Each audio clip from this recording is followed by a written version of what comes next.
संसार में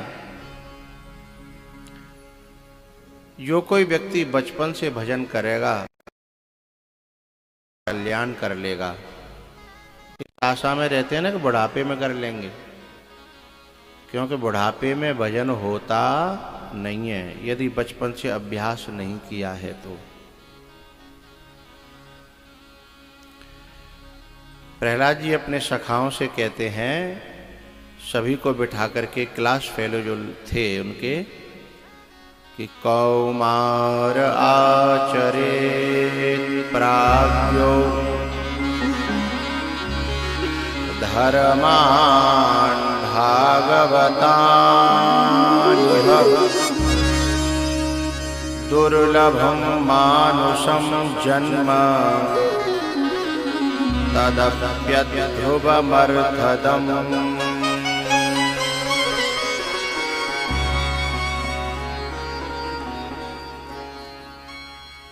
प्रहलाद जी कहते हैं, भैया बुढ़ापे में तो नस नस कीर्तन करेगी, अंग अंग दुखेगा, न आंख काम करेंगी न कान काम करेंगे, तुम भजन कहां से करोगे, न दिमाग काम करेगा। आंखों में तनेगा जाला, नाक से बहेगा नाला, लाठी से पड़ेगा पाला, जरा जिंदगानी में।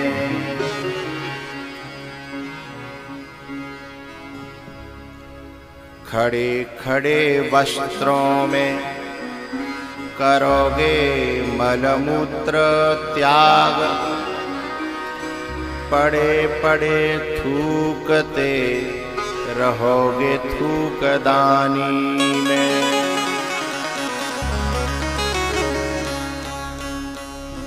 खाट के पास में राख भर के रख दी जाएगी परात में, शाम को सूखी रखी जाएगी, सुबह गीली हो जाएगी। पड़े पड़े थूकते रहोगे थूकदानी में।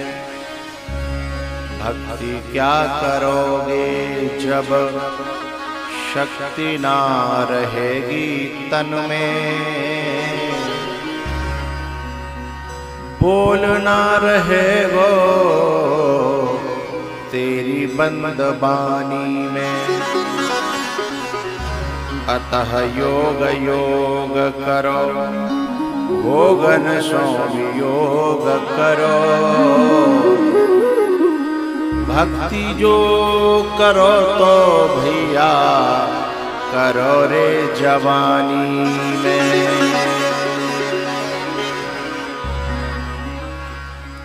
भक्ति जो करो तो भैया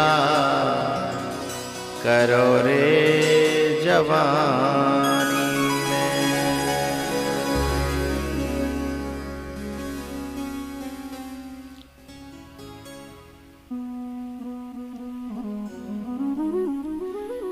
एरी मैया,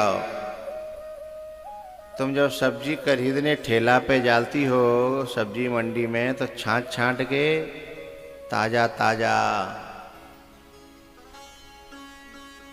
बढ़िया बढ़िया सब्जी ले लेती हो। सड़ी सड़ाई सूखी सूखी सब्जी को तुम भी नहीं लेती हो, हाँ या ना? है अरे मुड़ तो अलाव ने कहा था, है ना? जब तुम इंसान हो करके दो पैसा में जब उस एकदम ताजा ताजा सब्जी खरीदते हो, तो फिर भगवान का पागल है वो कि तुम जब सड़ सड़ा जाओगे तब जाके तुम कहो कि अब हमें ले लो, फिर भगवान तुम्हें ले ले, फिर काई को लेगो भैया? बुग तो ताजा ताजा खिलो खिलायो फूल हैं। जब तुम मुरझा जाओ बिल्कुल कब लायक न रहो, फिर भगवान ते कहो, हे भगवान अब हम तेरी शरण में। भगवान के अब क्या करूँगो? जो तेरी सही में मेरे पास आने की जो उम्र थी, जो समय था, उसमें तो तू मेरे पास आया नहीं। भगवान के चरणों में भी हम खिला हुआ फूल चढ़ाते हैं, मुरझाया हुआ थोड़ी चढ़ाते हैं। लेकिन जा फूले हम तब चढ़ाना चाहते हैं जब बिल्कुल जे मुरझाए। कहा कहूँ आगे हैं, मुरझाए वो तो छोड़ो, बिल्कुल का काम कोई नहीं रहे तब चढ़ाना चाहते हैं। और हम चाहते हैं कि भगवान हमसे खुश रह जाए।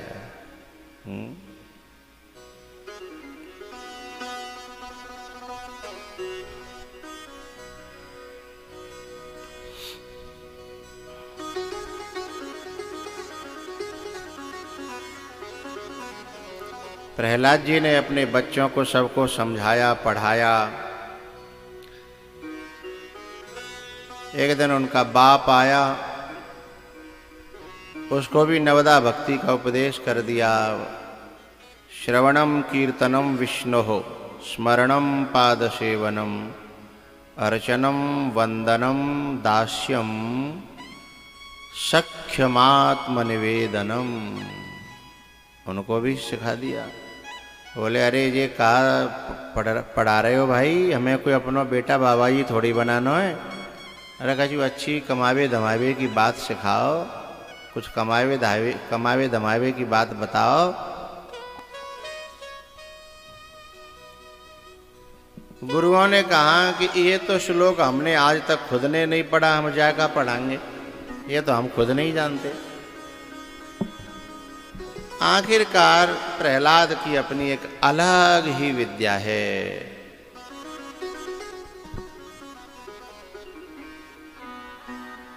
फिर हिरण्यकश्यप ने समझाया, नहीं समझाया तो मरवाने की कोशिश की। लेकिन भैया जाको राखे साइया मार सके न कोई, सब दुनिया के उपाय करे।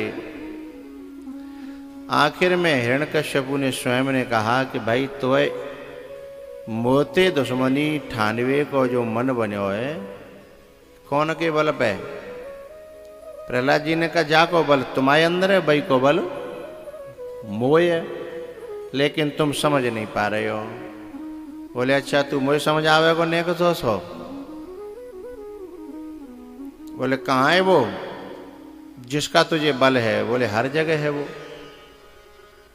बोले तुझे दिखता है? बोले मुझे तो दिखता है। बोले हमें तो दिख नहीं रहा। बोले तुम्हारी फूट गई हैं तो हम क्या करें? तुम्हें दिन में भी नहीं दिख रहा, चौरे में भी नहीं दिख रहा, तो हम क्या करें? तुम्हारी फूट गई हैं। अच्छा बोले इस खम्भे में है? बोले हाँ इस खम्भे में भी है। अच्छा बोले मैं चेक करूं? बोले कर लो। तो उसने उस खम्भे में एक मारा अपना गदा।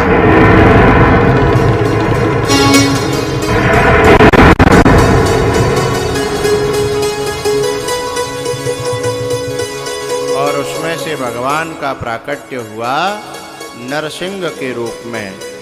बोलो नरसिंह भगवान की।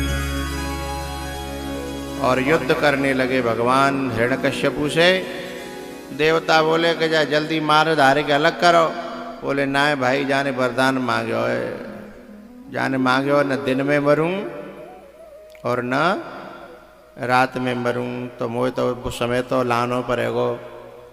जब शाम के दोनों वक्त मिले देहरी पे जाके घोटून पे धल्लो अधमरे करके फिर पूछी एक एक बात कि बताते नहीं। पूछी कि न रात में मरूं न दिन में, न बाहर मरूं न भीतर, न ऊपर मरूं न नीचे। बोले बिल्कुल सही कह रहे हो, न दिन है न रात है, न बाहर हूँ न भीतर हूँ, न ऊपर हूँ न नीचे हूँ, घोटून पर लट गया हूँ अधवार, बीच देहरी पे हूँ। सारे वरदान गिना करके और भगवान ने उसका वध कर दिया। प्रहलाद जी इसके पास भगवान आए, बोले क्षमा करना बेटा, बड़ी देर हो गई मुझे, मैं क्या करूं, मुझे बड़ी देर हो गई, तुमने बड़े कष्ट सहन किए मेरी खातिर। प्रहलाद जी ने कहा नहीं नहीं, मुझे तो पता ही नहीं चला, आप जब साथ में थे तो मुझे किस बात की चिंता। मुझे कुछ पता नहीं चला। कुछ मांग ले। बोले बस मैं कुछ मांगना जानता नहीं हूं और जीवन भर मांगना भी चाहता नहीं हूं। बोले हम आए हैं, कुछ तो मांग ले। तो प्रहलाद जी ने कहा चलो आप नहीं मानने हो तो एक काम करो, ये मेरा जो पिता है ना, वैसे तो कहने को पिता है लेकिन इसने बहुत बुरे कर्म किए, राक्षस पने के कर्म किए थे, लेकिन इनका उद्धार हो जाए ऐसा कोई उपाय करो। बोले जब तुम कहोगे तो इसका भी उद्धार हो जाएगा। जब तुम जैसा बेटा पैदा हो जाए तो उद्धार हो ही जाता है बेटा। तो बोले बस इनका उद्धार कर दो। बोले नहीं कुछ और मांग लो। तो बोले ऐसा वरदान दो कि मुझे कभी किसी से मांगना न पड़े।